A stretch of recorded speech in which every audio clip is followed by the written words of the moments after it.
반갑습니다. 뉴욕 캐더릭스입니다. 늘 응원해 주시고 함께 해주시면서 여러분과 매일매일을 함께하고 있는 뉴욕 캐더릭스입니다. 오늘 영상에서는 우리가 모르는 부분에 두 가지가 참 있을 수 있습니다. 관심이 있으시거나 혹은 현재 내 입장이 아니시더라도 그 두 가지의 정보 내용이 상식적으로 꼭 도움이 되시고요. 이런 분이 주변에 계신다라면 이 내용이 꼭 도움이 되시기 바라겠습니다. 해외에서 살면서 해외가 아니더라도 한국에서 살면서 가정 내의 폭력, 꼭 남편이 여성을, 와이프를 폭력하는 경우도 있지만 와이프가 남편을 폭력하는 경우도 있습니다. 저 주변에도 있습니다. 남편의 폭력을 피해서 한국에 왔는데 미국으로 아이를 돌려보내라는 분위기와 판결이 나오고 있습니다. 어떻게 해야 할까요? 여러분, 만약에 미국에서 남편에게 맞고 살다가 어떤 결정을 하는 경우가 최선일까요? 한 한인분이 어느 날 3살 아이를 안고 한국행 비행기를 탔다고 생각을 해보십시오. 비행기 안에서 이런 생각을 할 겁니다. 이제 살았다. 벗어났다. 그렇게 생각을 했는데 1년 뒤에 한국 법원에서 서류가 날아옵니다. 한국에 가서 살다가 보니까. 아이를 미국으로 돌려보내라는 얘기입니다. 오늘의 이야기는 실제로 한국 사회에서도 큰 충격을 준 국제 가정 문제 이야기가 될 수 있습니다. 오늘은 해외에서 남편의 폭력을 피해서 아이를 데리고 한국으로 돌아온 한인 여성, 오히려 국제소송에 휘말린 충격적인 현실에 대해서 이야기를 해보도록 하죠. 여러분, 많은 한국분들이 이 부분을 참 잘 모르십니다. 엄마가 아이 데리고 친정에 가는 게 왜 문제야? 라고 생각을 합니다. 한국에서는 이렇게 생각하는 경우가 참 많죠. 그런데 미국이나 국제법에서는 이게 완전히 다르게 해석이 될 수 있다는 겁니다. 그리고 현재 스테러스, 신분에 따라서도 문제가 될 수 있습니다. 다만 한국법이라는 부분이 어떻게 적용을 하고 어떤 시각으로 보는지도 여러분 다뤄보겠습니다. 특히 국제결혼, 해외 장기 거주, 주재원의 가족들, 이런 경우에는 생각보다 훨씬 위험한 법 문제가 숨어 있다는 겁니다.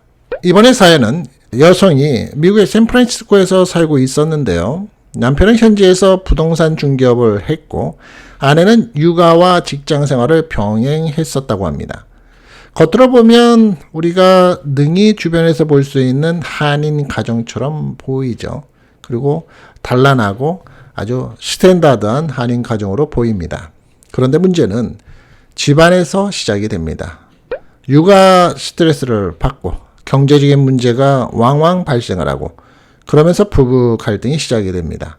결국 어느 날 말다툼을 합니다. 그 말다툼 끝에 남편이 아내 얼굴에 멍이 들 정도로 폭행을 하게 됩니다. 여러분, 해외에서 맞고 산다는 건 한국에서 맞는 것과 느낌이 다르죠. 더 서럽고 더 황당하고 더 일이 커지게 느낍니다. 왜냐하면 그 순간 드는 생각이 있습니다. 내가 왜 여기서 완전히 혼자구나. 특히 미국에 이민 생활 오래 하신 분들은 아실 겁니다. 영어 완벽하지 않죠. 주변에 가족 없는 경우가 많습니다. 그리고 종교적으로만 아는 사람이 몇몇 있습니다. 당장 갈 곳도 없습니다. 한국 같으면 나가서 술이라도 한잔하고 또 친구들도 만나서 입씨름을 하고 또 나의 상황을 얘기하면서 과정 속에서 스트레스를 풀기도 하고 산다는 게 다 그렇지라고 생각하면서 살기도 합니다. 그리고 경찰 부르기도 쉽습니다. 그런데 미국에서는 이런저런 생각과 걸림돌이 많아서 경찰 부르는 것도 무섭고 병원 가는 것도 겁납니다. 그 병원을 가게 되면 후차례로 걸림돌이 되는 일이 너무 많고 또 병원비도 많이 나오고요.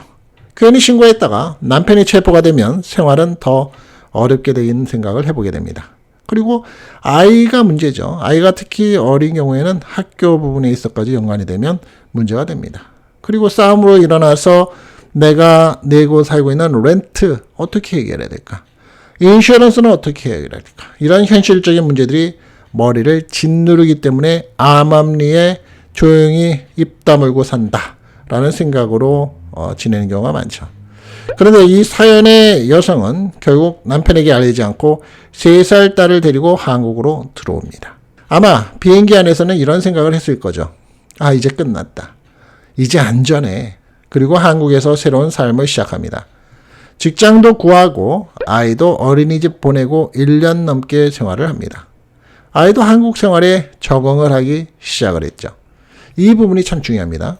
아이가 한국 생활에 적응을 잘 하느냐 못하느냐가 나중에 법적으로도 이 센텐스가 보여지는 결론이 될 수도 있습니다. 그런데 남편이 한국에 따라서 들어옵니다. 그리고 법원에 소송을 걸었습니다. 아이를 미국으로 돌려보내라 라는 소송의 답이 나왔습니다. 여기서 많은 분들이 놀랄 겁니다. 아니, 왜 폭행한 사람이 소송을 해? 그런데 국제법은 감정으로만 움직이는 게 아니죠. 바로 헤이그 국제아동 탈취협약이라는 게 있기 때문입니다. 처음 들어보시는 분들 많죠? 헤이그 국제아동 탈취협약. 이 협약은 쉽게 말하면 이런 겁니다. 부모 중에 한 명이 상대의 동의 없이 아이를 다른 나라로 데려가면 원래 살던 나라로 아이를 돌려보내는 게 원칙이라는 겁니다. 즉, 엄마 입장에서는 아이를 살리기 위해서 도망친 것이지만 법적으로는 공동 양육권의 침해가 될 수 있다는 겁니다. 이 부분이 해외 한인들에게 굉장히 충격적인 이유가 되는 겁니다. 한국식 정서로는 엄마가 아이 데리고 친정 가는 걸 상대적으로 자연스럽게 보는 경우가 많죠. 그런데 미국이나 국제법은 부모 권리를 굉장히 강하게 본다는 겁니다. 특히 공동 양육권의 국가에서는 한쪽이 일방적으로 아이를 이동시키는 걸 매우 심각하게 판단한다는 겁니다. 실제로 해외에서는 이런 사건이 생각보다 많다는 거고요. 부부싸움 후에 한국에 들어왔다가 몇 달 뒤에 국제소송 시작이 심하면 인터폴의 문제까지 연결되는 경우도 있다는 겁니다. 그래서 국제결혼 변호사들이 항상 강조하는 게 있습니다. 아이 데리고 출국하기 전에 반드시 법률 상담을 받아보세요 라는 겁니다. 그런데 이번 사건 한 가지 중요한 포인트가 있다는 겁니다. 아까 제가 꼭 짚고 넘어가야 된다는 얘기가 있었죠. 아이가 한국 생활에 적응을 하느냐. 그런데 중요한 포인트가 그것과 함께 1년이라는 겁니다. 헤이그 협약에는 예외 조항이 있는데요. 불법 이동이 있더라도 이미 1년 이상 지나고 아이가 새로운 환경에 안정적으로 적응을 했다면 법원이 반환을 거부할 수 있다는 겁니다. 이번에 아이는 한국 어린이집 다니고 있었고 생활 기반도 어느 정도 잡힌 상태였다는 겁니다. 즉, 법원의 입장에서는 이게 중요하게 바뀐다는 겁니다. 원칙적으로는 미국에 보내야 하나 보다 지금 이 아이에게 뭐가 가장 중요한 거, 안정적인가, 이걸 보기 시작한다는 겁니다. 자, 그리고 또 하나, 가정폭력의 문제입니다. 만약 미국으로 돌아갔을 때 아이와 엄마가 다시 위험해질 가능성이 있다면 이 역시 반환 거부 사유가 될 수 있다는 겁니다. 즉, 이 사건은 단순한 부부싸움이 아니라 국제법, 양육권, 가정폭력, 아동복지, 국제재판, 몇 가지죠 벌써? 5가지입니다. 이 모든 게 얽힌 굉장히 복잡한 사건이 된다는 겁니다. 여러분, 이러한 사건을 보면 해외 생활의 현실이 보일 수도 있는 거죠. 겉으로는 미국에서 살고 있는 게 멋있어 보여도 막상 문제가 생기면 가족도 없고 법도 다르고 언어도 다르고 정말 무섭습니다. 특히 아이 문제가 걸려 있으면 절대 감정적으로 움직이면 안 된다는 겁니다. 그리고 이번 사건에서 또 놀라운 부분이 하나가 있는데요.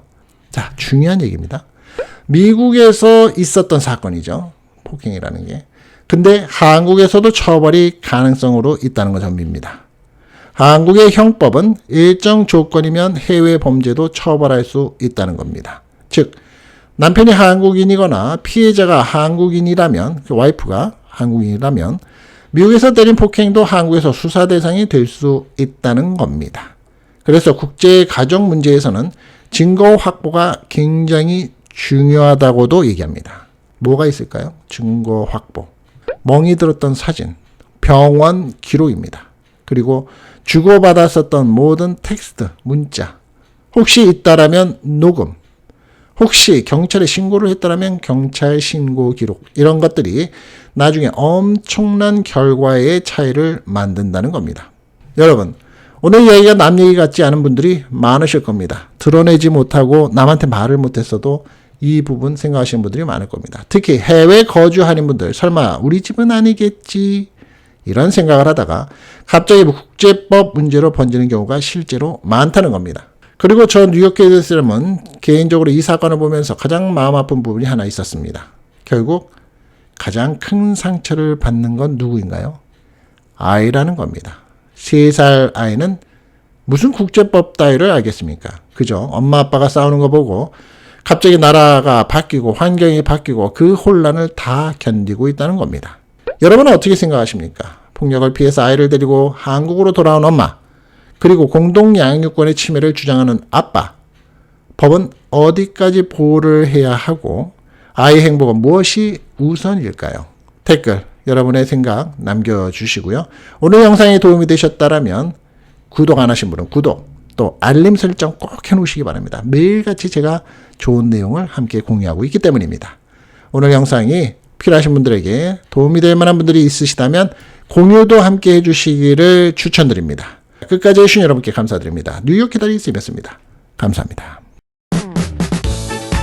세상 소식 매일매일 상식 지식과 시사가 풍부해져요.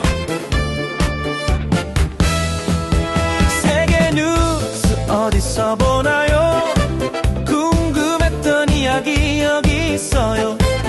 쉽고 빠른 시사 상식 한가득 뉴욕 기다리 쌤과 함께해요. 따라와요. 구독 꾹 눌러요. 뉴욕 기다리 쌤 세계를 전해요.